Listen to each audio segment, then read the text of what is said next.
നിൽക്കും കൂട്ടുകാരും വരുന്നേ, യേശുവിന്റെ ദൂതുകളേന്തി നിങ്ങൾക്കരികിൽ വരുന്നേ. ലിറ്റിൽ നിൽക്കും കൂട്ടുകാരും വരുന്നേ, യേശുവിന്റെ ദൂതുകളേന്തി നിങ്ങൾക്കരികിൽ വരുന്നേ.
എന്താ ബെല്ലടിക്കാത്തത്? ലൈബ്രറി പൂട്ടിയിരുന്നെങ്കിൽ നമ്മുടെ കലാപരിപാടികൾ തുടങ്ങാമായിരുന്നു.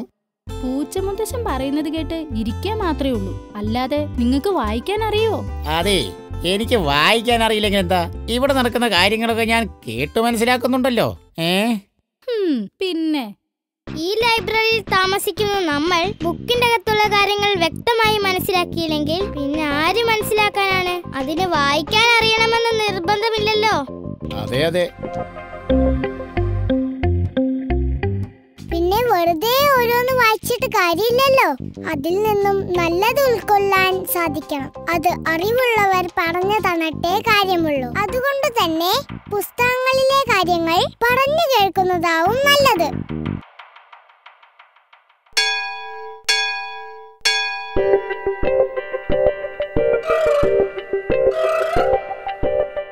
ഇന്ന് എന്തായാലും പുസ്തകങ്ങൾ ഷെൽഫിൽ വെക്കണ്ട, നാളെ നമുക്ക് വേണ്ടതല്ലേ. രാവിലെ വേറെ ആരെങ്കിലും വന്ന് എടുത്തോണ്ട് പോയാലോ?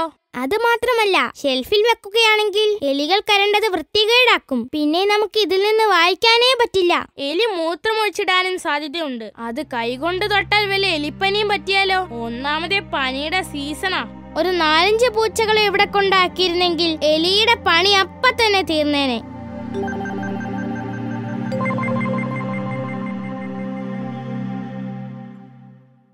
ഇവിടെ ഇടയ്ക്ക് ഒരു വയസ്സമ്പൂച്ച കറങ്ങി നടക്കുന്ന കണ്ടിട്ടില്ലേ? അതതിന്റെ പണി ചെയ്തിരുന്നെങ്കിൽ ഈ എലികൾ ഇവിടെ വിലസുമായിരുന്നോ? പുസ്തകങ്ങൾ കരണ്ട് നശിപ്പിക്കുമായിരുന്നോ? ശരിയാ. എന്തായാലും എലിയുടെ ശല്യമുള്ള സ്ഥിതിക്ക് പുസ്തകങ്ങൾ ഷെൽഫിൽ വെക്കണ്ട. അതുകൊണ്ട് നമുക്ക് അലമാരിയിൽ വെച്ച് പൂട്ടാം. അതാ നല്ലത്.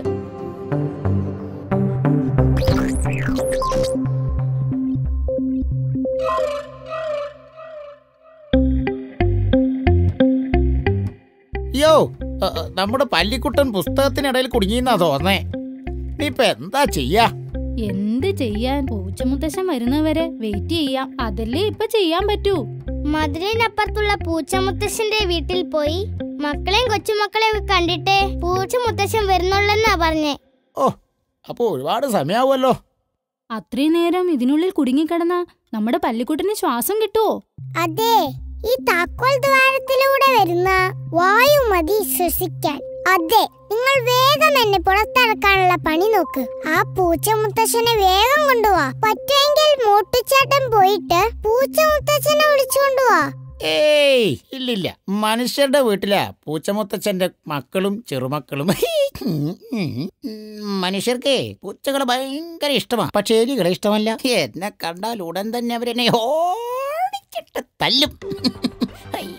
അല്ലെങ്കിൽ എലിക്കണിക്കുള്ളിലാക്കും ജയിലിലിട്ട പോലെ. എനിക്ക് പേടിയാ. നിങ്ങളൊന്ന് ചെല്ലുന്നേ. അഥവാ എലിക്കണിക്കുള്ളിലായാലും കുഴപ്പമില്ല, കുറച്ചു ദിവസം സമാധാനം ഉണ്ടാവുമല്ലോ. ഓടി എഴുന്നേറ്റ് കെണീന്ന് പുറത്തെടുത്തിട്ട് അവറ്റകളെന്നെ തല്ലി തല്ലി തല്ലി കൊല്ലും. ശരിയാ, മനുഷ്യരുടെ കഥയിൽ എലികളും പൂച്ചകളും ശത്രുക്കളല്ലേ? കേട്ടിട്ടില്ലേ ടോമിന്റെയും ജെറിയുടെയും കഥ? പക്ഷേ യഥാർത്ഥത്തിൽ ഇവിടെ നിങ്ങൾ എലിക്കുടുംബത്തിന്റെ അടുത്ത കൂട്ടുകാർ പൂച്ചയാ. എലികളും പൂച്ചകളും നല്ല സ്നേഹത്തിലാ. അപ്പോ ശത്രുക്കൾ എന്ന് പറയുന്ന മനുഷ്യന്മാരല്ലേ വിരുദ്ധന്മാർ? അവരെ വിശ്വസിക്കാനേ പറ്റില്ല. എന്തായാലും ഇനി പൂച്ച മുത്തച്ഛൻ വരട്ടെ, അതുവരെ നമുക്ക് വെയിറ്റ് ചെയ്യാം. ശരിയാ.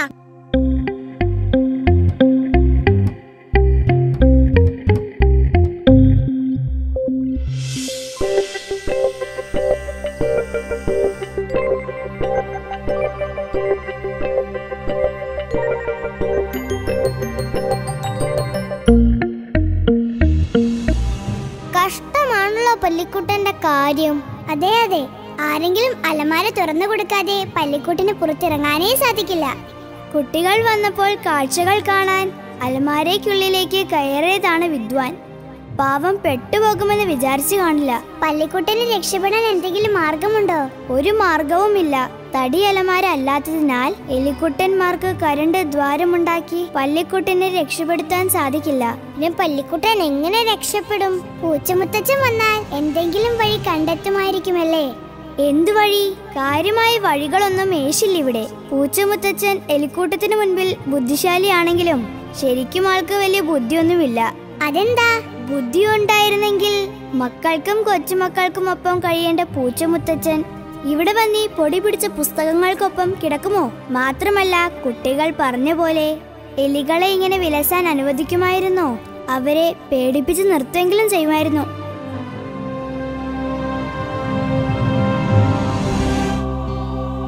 കമ്പ്യൂട്ടറും ഇന്റർനെറ്റും മൊബൈൽ ഫോണും ഒക്കെ വന്ന ശേഷം ആർക്കും പുസ്തകങ്ങൾ വേണ്ട. അതുകൊണ്ട് തന്നെ സ്കൂളിനുള്ളിലെ ലൈബ്രറി ആണെങ്കിലും ഇവിടെ മുഴുവൻ പൊടിമയം തന്നെ. പൊടിയടിച്ച് തുമ്മൽ വന്ന് തുമ്മി തുമ്മി തളർന്നാലും പൂച്ചമുത്തച്ഛൻ ഈ പഴയ പുസ്തകങ്ങൾക്കിടയിലേ കിടക്കൂ. ഇതാണ് പൂച്ചമുത്തച്ഛന്റെ സ്വർഗം. എന്നാ പിന്നെ നമുക്ക് പല്ലിക്കുട്ടനെ അങ്ങ് രക്ഷപ്പെടുത്തിയാലോ? ശരിയാ, പല്ലിക്കുട്ടന്റെ മുഖം കണ്ടിട്ട് വിഷമം തോന്നുന്നു. സമയമായിട്ടില്ല റാഫേൽ.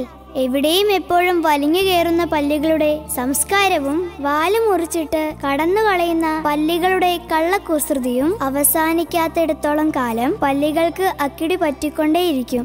പല്ലിക്കുട്ടന്മാർ മാത്രമാണോ പ്രശ്നം? കെണിയാണെന്നറിഞ്ഞിട്ടും എലികൾ കെണിയിൽ പെടുന്നതോ? വാരിക്കുഴികളിൽ ആനകൾ അകപ്പെട്ടു പോകുന്നതോ?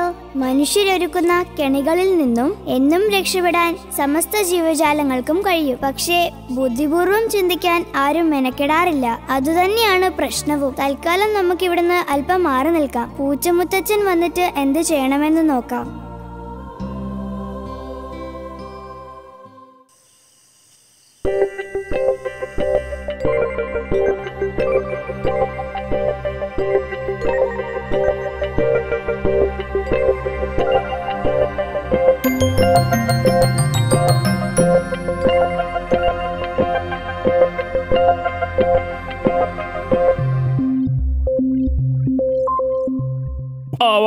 നിങ്ങൾ നിങ്ങളുടെ ഡ്യൂട്ടി ഒന്നും തുടങ്ങിയില്ലേ? എന്ത് ഡ്യൂട്ടി? പുസ്തകം കരളുമ്പോൾ ശ്രദ്ധിക്കേണ്ട പ്രധാന കാര്യം വലതുവശത്തെ പുസ്തകങ്ങൾ തുടരുത്. ആ കൂട്ടത്തിൽ പുതിയ കുറെ പുസ്തകങ്ങളുണ്ട്. ഞാനതൊന്നും വായിച്ചിട്ടില്ലെന്നേ. നേരത്തെ തന്നെ ആ പുസ്തകങ്ങൾ ഞങ്ങൾ ലക്ഷ്യം വെച്ചതാ. പക്ഷേ അപ്പോഴേക്കും പല്ലിക്കുട്ടന് അക്കിടി പിണഞ്ഞില്ലേ. അപ്പോ ഉള്ള മൂടെല്ലാം പോയി. അക്കിടിയോ? എന്താക്കടി?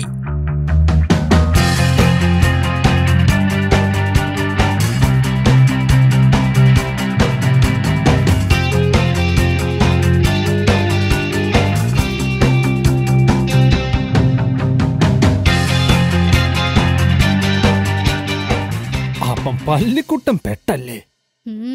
പല്ലിക്കുട്ടൻ ആകെ വിഷമത്തിലാ. കുഴപ്പമില്ല, നമുക്ക് പരിഹാരം ഉണ്ടാക്കാം. ഞാനൊന്ന് ആലോചിക്കട്ടെ.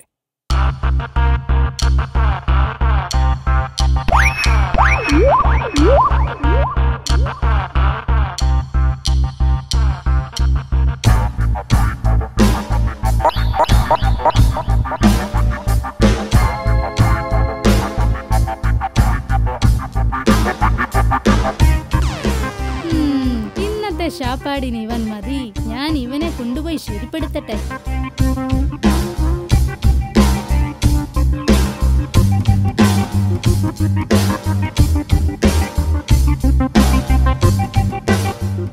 മോനെ ചിക്കു, പുതിയ കുറെ പുസ്തകങ്ങളെ ഇന്നിതാ ആ ഷെൽഫിലെത്തിയിട്ടുണ്ട്. അത് അങ്ങോട്ട് പോയാലോ? അതൊക്കെ കരണ്ട് ശരിയാക്കുമ്പോഴത്തേനും നിങ്ങളുടെ അമ്മ ആ വണ്ടിനെ ശരിയാക്കും. ശരി അച്ഛാ.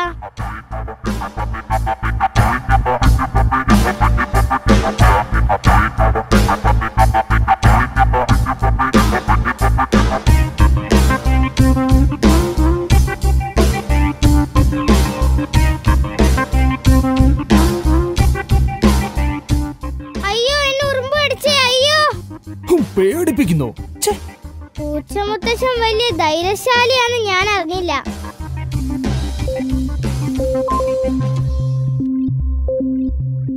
പൂച്ചമുത്തശ്ശ, വല്ലതും നടക്കോ? കുറെ നേരായി ഞാൻ ഇതിന്റെ അകത്ത്. പല്ലിക്കുട്ട, അതായിരുന്നു ഞാൻ ആലോചിച്ചു കൊണ്ടിരുന്നത്. തൽക്കാലം ഞാനൊരു കഥ പറയാം. അതിലൊരു പരിഹാരം കിട്ടാതിരിക്കില്ലെന്നേ. ഒരിടത്തൊരിടത്ത് പഴയൊരു ക്ഷേത്രം ഉണ്ടായിരുന്നു. കാലങ്ങളായി തകർന്നു പോയതായിരുന്നു ആ ക്ഷേത്രം. അവിടെ എലികൾ മക്കളും കൊച്ചുമക്കളുമായി വാണിരുന്നു. അവർക്കൊരു മിടുക്കനായ രാജാവ് ഉണ്ടായിരുന്നു. അങ്ങനെ ആരുടെയും ശല്യമില്ലാതെ വാഴുകയായിരുന്നു അവർ. അങ്ങനെ ഇരിക്കെ അവിടേക്ക് ഒരു ആനക്കൂട്ടം എത്തുന്നു. സ്ഥിരതാമസത്തിനൊന്നും വന്നവരല്ല അവർ. വെള്ളം കുടിക്കാൻ പുഴയിലേക്ക് ആ വഴി സ്വീകരിച്ചെന്ന് മാത്രം.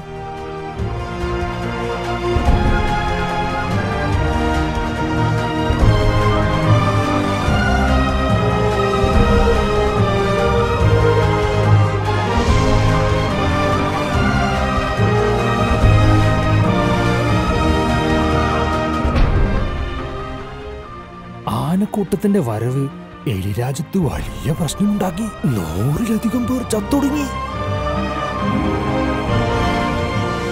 ഇതൊന്നും വകവെക്കാതെ ആനക്കൂട്ടം പുഴയിലെത്തി മതിയാവോളം വെള്ളം കുടിച്ചു.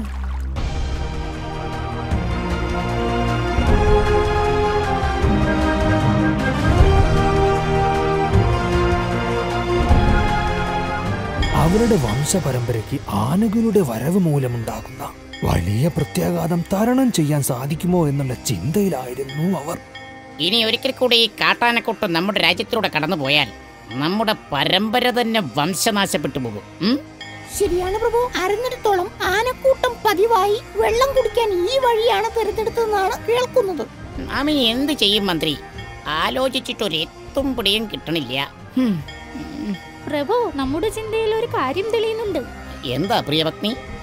അങ്ങും മന്ത്രിമാരും കൂടി ആനകളുടെ രാജാവിനെ മുഖം കാണിക്കണം.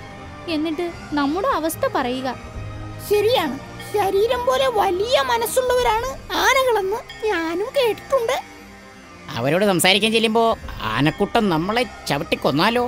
നമുക്കൊന്ന് ശ്രമിച്ചു നോക്കാംന്നേ. ആന രാജാവ് മനസ്സിലാക്കാതിരിക്കില്ല.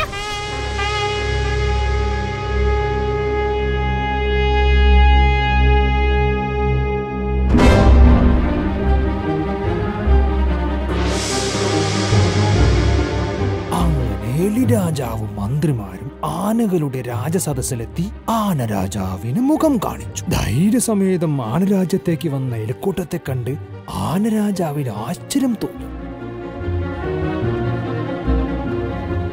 അല്ലയോ ആനരാജൻ, അങ്ങ് വലിയ കരുണയുള്ളവനാണെന്ന് കേട്ടിട്ടുണ്ട്.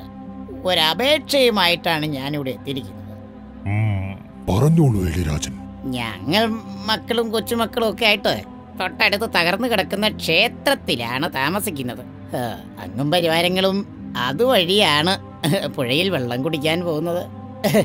കഴിഞ്ഞ തവണത്തെ വരവിൽ ഞങ്ങളുടെ കൂട്ടത്തിലെ അസംഖ്യം പേർ ചത്തൊടുങ്ങി. ഒരു തവണ കൂടി നിങ്ങൾ അതുവഴി വന്നാൽ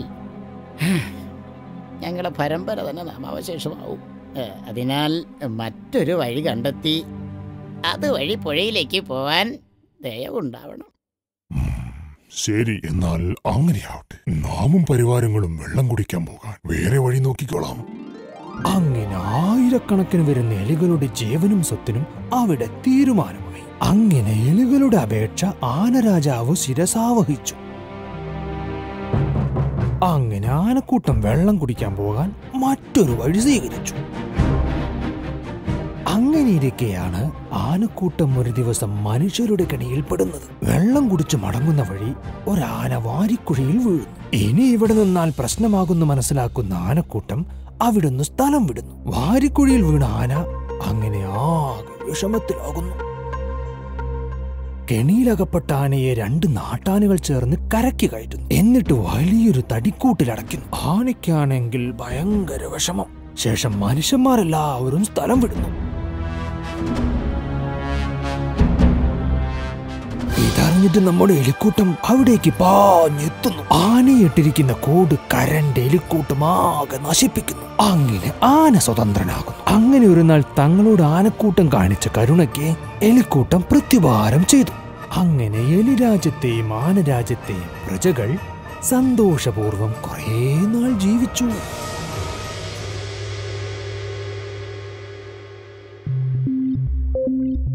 ഈ കഥയിൽ നിന്ന് നമ്മുടെ പല്ലിക്കുട്ടനെ രക്ഷിക്കാൻ എന്തെങ്കിലും ഒരു വഴി കണ്ടെത്തിയോ? കഥയിൽ ആനക്കണി കരണ്ടതുപോലെ ഈ അലമാരയിൽ ഞങ്ങൾ 3 പേരും ചേർന്ന് കരളാം. അങ്ങനെ തന്നെ ചെയ്തു.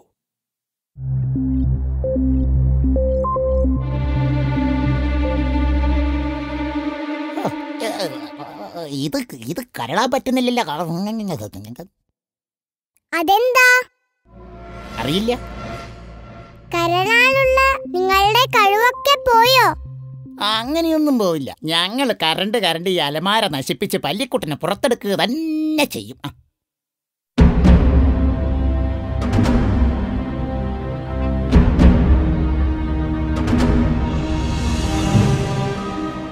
പല്ലിക്കുട്ടന്റെ കാര്യം ആകെ കഷ്ടത്തിലായല്ലോ. ഇനിയിപ്പോ എന്താ ഒരു വഴി?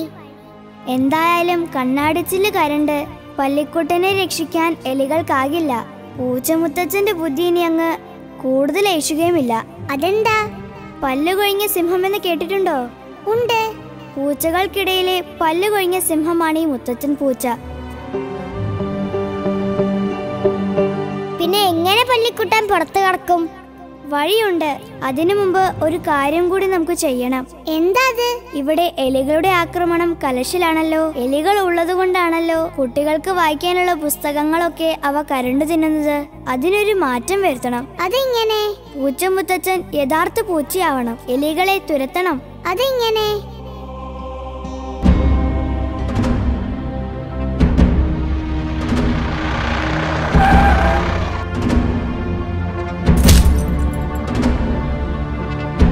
ഞങ്ങളെ വെട്ടിച്ച് കടന്നുകളെ ഒന്ന് കരുതിയടാ കള്ള.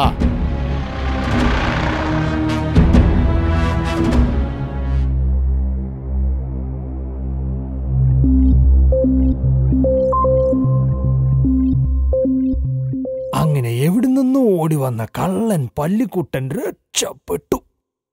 അല്ലെങ്കിൽ ഞാൻ അവിടെ കിടന്നിട്ട് ചത്തുപോയേനെ. എനിക്കറിയാമായിരുന്നു ആ കള്ളം വരുമെന്ന്. അതുവരെ നിങ്ങൾക്ക് ബോറടിക്കണ്ടെന്ന് കരുതിയ ഞാനൊരു കഥ പറഞ്ഞത്. അങ്ങനെ കണ്ണാടി അലമാര കരളാൻ പോയ എലികളായ നിങ്ങളുടെ ഒരു കാര്യം.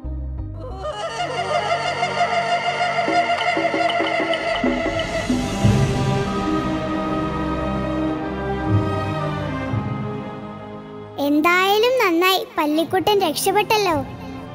അതെ. റോഡ് വഴി ഓടിയ കള്ളനെ ഞാനാണ് ഇങ്ങോട്ടേക്ക് ഓടിച്ചു വിട്ടത്.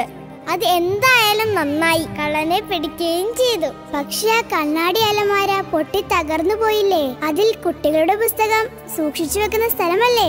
ശരിയാ, പക്ഷേ അലമാരയ്ക്കൊന്നും സംഭവിച്ചില്ലല്ലോ.